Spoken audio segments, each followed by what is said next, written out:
They were married in the dry season, when the harmattan blew fine red dust across the compound and the fires burned long into the night. The celebration was magnificent.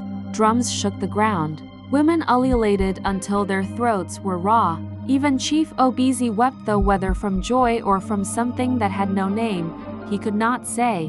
When the guests had gone and the compound had quieted and the last fire had sunk to embers, Ikenna led Nneka to the inner room.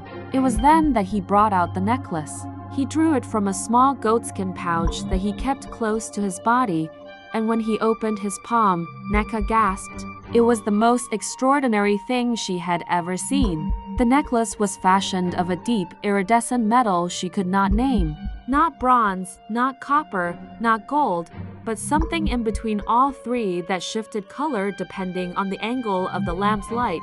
It was shaped like a serpent, long and sinuous, the body made of interlocking scales so finely wrought that they moved like living skin when touched. The head of the serpent was at the clasp, its mouth open in a silent, jeweled scream, and its eyes were set with two tiny red stones that glittered like coals. It has been in my family for many generations, Ikenna murmured, fastening it around her neck. The women of my line all wear it. It is a symbol of protection. He placed a long finger beneath her chin and tilted her face up to look at him.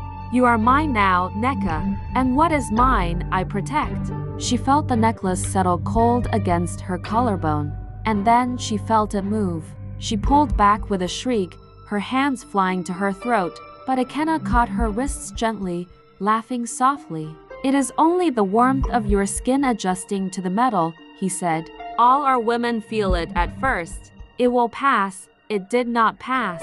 Ikenna was, by every visible measure, a good husband. He was generous with money.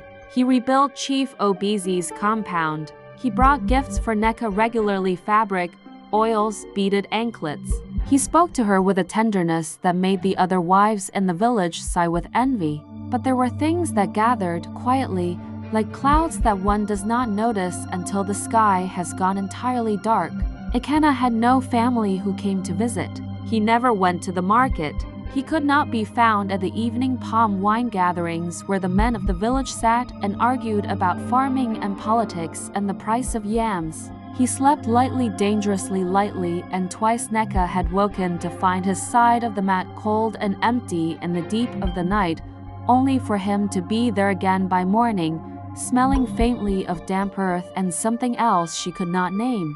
When she asked him about his family, he changed the subject so smoothly she did not always notice. When she asked about his village, he smiled and said, "When the time is right, I will take you there." The time was never right, and the necklace. Every day without fail, Nneka felt it. That slow coiling sensation.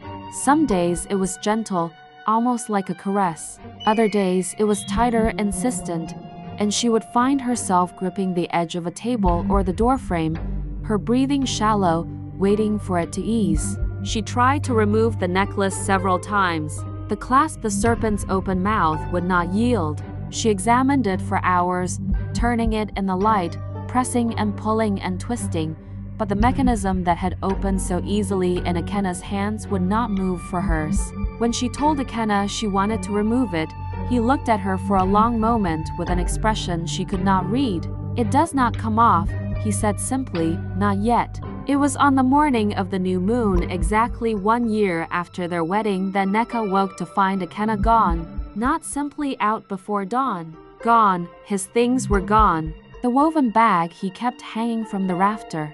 The goatskin pouch he always wore against his body. The carved wooden box in which he kept a few personal items that Nneka had never been permitted to open, all gone.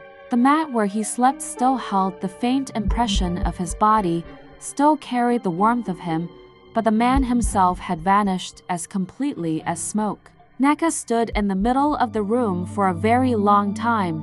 She searched, she asked. She sent word to the distant village he had named, and the messengers came back bewildered. No one there had heard of any man called Ikenna. No one there had heard of a family who had sent a son to Umuha to marry. The village was politely silent at first, then the murmuring began. Did anyone ever truly know where he came from? Did you notice he never once ate meat in this village? I heard he had no shadow in the afternoon sun, but I thought I was imagining it.